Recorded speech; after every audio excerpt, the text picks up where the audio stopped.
एवं जनसंवाद का आयोजन। उत्तर विधानसभा में राष्ट्रीय प्रवक्ता दीपक रंजन द्वारा पीडीए जनसंवाद कार्यक्रम का आयोजन।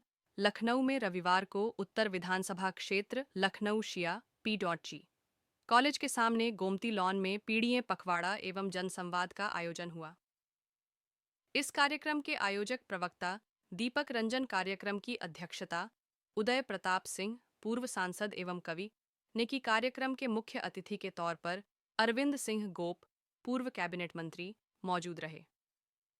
कार्यक्रम में समाजवादी पार्टी के सभी पदाधिकारी एवं कार्यकर्ता, मुख्य तौर पर मुलायम सिंह यूथ ब्रिगेड के प्रदेश अध्यक्ष श्री अनीश राजा, जूही सिंह, नाहिद लारी, फखरुल हसन चांद, फहीम अहमद, सालीम काकोरवी आदि सभी कार्यकर्ता मौजूद रहे। संवाददाता मोहम्मद अकमल शेख की रिपोर्ट। इस देश का राष्ट्रपति हिंदू हो, प्रधानमंत्री हिंदू हो, लगभग सारे प्रदेशों के मुख्यमंत्री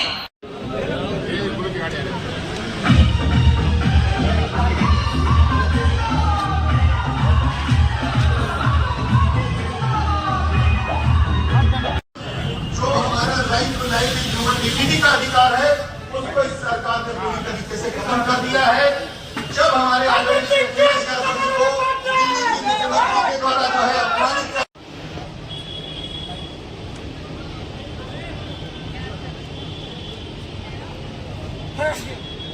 मैं आप लोगों से निवेदन करूंगा कि दादा का सम्मान हो रहा है, जोरदार तालियां आपकी भी रहेंगी तो सम्मान और अपग्रेडेशन हो जाएगा। दीपक रंजन श्रीवास्तव जी को, जिन्होंने इतना बेहतरीन, शानदार, जानदार इस प्रोग्राम का आयोजन करने का काम किया है, इसकी जितनी भी तारीफ की जाए उतनी कम है। उसके लिए मैं बहुत बहुत मुबारकबाद देना चाहता हूं। मेरे अजीज दोस्तों, जैसा कि हम आप जानते हैं, आज इस उत्तर प्रदेश और देश के क्या हालात हैं। चारों तरफ लूट, बलात्कार, हत्याएं हो रही है, महंगाई, भ्रष्टाचार, बेरोजगारी दिन पर दिन बढ़ती चली जा रही है। बिजली, पानी, सड़क, शिक्षा, स्वास्थ्य, सुरक्षा जैसे तमाम मुद्दों पर यह भारतीय जनता पार्टी पूरी तरह से फेल हो चुकी है।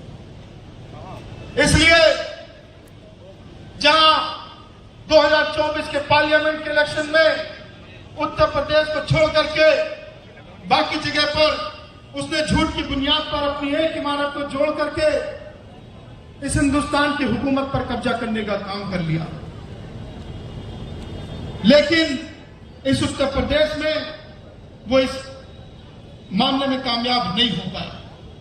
मैं मुबारकबाद देना चाहता हूं अपने महबूब नेता अली जनाब राष्ट्रीय अध्यक्ष माननीय अखिलेश यादव जी को, जिन्होंने 2024 के पार्लियामेंट के इलेक्शन के पहले पीडीए का नारा दिया, पीडीए का फॉर्मूला बनाया, पीडीए की स्ट्रेटजी बनाई और उसी स्ट्रेटजी पर चलते हुए उसी फॉर्मूले को जमीन पर उतारने के साथ साथ जहां सबसे पहले समाजवादी पार्टी के संगठन को, पीडीए के लोगों को ज्यादा से ज्यादा भागीदारी देकर के मजबूत करने का काम किया, उसके साथ चाहे विधान परिषद में पीडीए के लोगों को एडजस्टमेंट की बात रही हो, चाहे राज्यसभा में पीडीए के लोगों को एडजस्टमेंट की बात रही हो, चाहे 2024 के पार्लियामेंट के इलेक्शन में पीडीए के लोगों को ज्यादा से ज्यादा टिकट देकर के उनको एडजस्टमेंट की बात रही हो, हमारे नेता ने जो नारा दिया, जो फॉर्मूला बनाया, उसको जमीन पर भी उतारने का काम किया। मेरे दोस्तों, शायद इसी की बदौलत इस उत्तर प्रदेश के तमाम पीडीए के लोगों ने एकजुट होकर के हमारे नेता के नारे, पीडीए के नारे के साथ अपनी आवाज को बुलंद करते हुए पीडीए के साथ, पीडीए के नारे और समाजवादी पार्टी के साथ खड़े होकर के समाजवादी पार्टी को, प्रत्याशी को जिताने का काम किया। जहां समाजवादी पार्टी ने 37 सीटें जीती, तो वहीं इंडिया गठबंधन को 43 सीटें जिता करके तमाम पीडीए के लोगों ने इस भारतीय जनता पार्टी को आज बैसाखियों पर खड़ा करने का काम कर दिया। लेकिन मेरे दोस्तों, ये लड़ाई यहीं खत्म नहीं हुई है।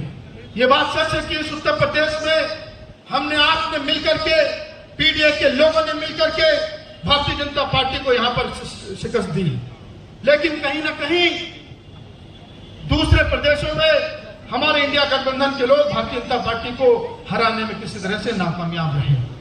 इसलिए लड़ाई इस उत्तर प्रदेश की ओर बड़ी हो जाती है, क्योंकि सिर्फ एक साल बाद 2027 के विधानसभा के आम चुनाव का इलेक्शन शुरू हो जाएगा और हमारे आपके पास एक बार फिर से मौका आया है इस भारतीय जनता पार्टी को इस उत्तर प्रदेश से उखाड़ करके फेंकने का। इसलिए वक्त की कमी है। हमारे पहले तमाम, हमारे बाद में तमाम सीनियर लीडर्स को अपनी अपनी बात रखनी है।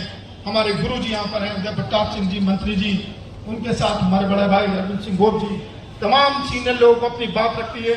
इसलिए बहुत लंबी बात नहीं कहूंगा, लेकिन सिर्फ आपसे यह अपील करना चाहूंगा कि जिस तरह से पीडीए के आप तमाम लोग 2024 के पार्लियामेंट के इलेक्शन में एकजुट होकर के समाजवादी पार्टी के समर्थन में खड़े थे, समाजवादी पार्टी को वोट किया था, ठीक उसी तरह से एक बार फिर से 2027 के विधानसभा के चुनाव में एकजुट होकर के भारतीय जनता पार्टी को हराने का काम करिएगा। इन्हीं बातों के साथ, चंद लाइनों के साथ, क्योंकि उदय प्रताप सिंह यहां बैठे हैं, इसलिए 2 लाइनें कहना भी बहुत जरूरी है कि बिखरे तो जमाने की ठोकर में आ गए, बिखरे तो जमाने की ठोकर में आ गए और फिर मुत्तहिद हुए तो जमाने